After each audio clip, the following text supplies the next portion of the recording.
అందరికీ నమస్కారం. ఈరోజు రానున్న స్థానిక సంస్థల ఎన్నికలని, ముఖ్యంగా పంచాయతీ ఎన్నికలని ఎలా వాయిదా వేయాలి అని సాకు కోసం ఎదురు చూస్తున్నటువంటి ప్రభుత్వం తీరు మనందరం గమనిస్తూ ఉన్నాం. అది బీసీ జనగణన పేరుతో దాన్ని వాయిదా వేసేందుకు వారికి దొరికిన ఆయుధంగా దాన్ని వంకపెట్టి వాయిదా వేసి స్థానిక సంస్థల ఎన్నికలని మరో 2 ఏళ్ళు వాయిదా వేసి దాన్ని వారి చేతుల్లోకి తీసుకొని వారు పరిపాలించాల్సినటువంటి అనుకుంటున్నటువంటి విధానం మనకు కనపడుతూ ఉంది. ఎప్పుడు చూసినా ఈ చంద్రబాబు గారి నాయకత్వంలో ఎన్నికలు వాయిదా పడడం అనేది ఆయనకి అలవాటైన కార్యక్రమంగా మనం గతంలో కూడా గమనిస్తూ ఉన్నాం. అయితే కేంద్ర ఎన్నికల సంఘం ఫిబ్రవరి ఆఖరిలోపుగా మీ స్థానిక సంస్థల ఎన్నికలు నిర్వహించుకోండి అని ఆదేశించింది. ఆ ఆదేశాలు అనుసరించి రాష్ట్ర ఎన్నికల సంఘం అనేక మార్లు ఈ రాష్ట్ర ప్రభుత్వాన్ని ప్రశ్నించింది.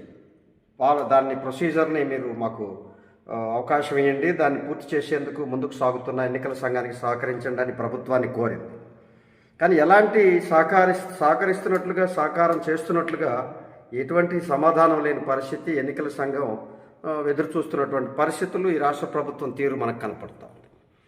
కానీ ఇప్పుడు కొత్తగా వచ్చినటువంటి ఈ అంశంలో ఈ యొక్క మార్చి మాసాంతానికి గ్రామ పంచాయతీ ఎన్నికలు పూర్తవుతున్న నేపథ్యంలో అసలు ఈ వ్యవహారంపై ఎలాంటి చర్య, ఎలాంటి క్యాబినెట్లో చర్చ, ఎలాంటి పరిస్థితులకి ఈ యొక్క విధానాన్ని ఏం చేయాలన్నటువంటి చర్చ ఏ క్యాబినెట్లోనూ ఈ యొక్క పవన్ కళ్యాణ్ గారు ఉప ముఖ్యమంత్రిగా ఉన్న దాంట్లో ఎలాంటి చర్చ జరగని పరిస్థితిని మనం ఇప్పటి వరకు అనేక క్యాబినెట్లు చూస్తూ ఉన్నాం. ఏదైనా ఎన్నికలంటే ప్రిపరేషన్ జరుగుతుంది, స్థానిక రాజకీయ పార్టీలు కావచ్చు, నిర్వహించేందుకు ప్రభుత్వం చర్యలు కావచ్చు.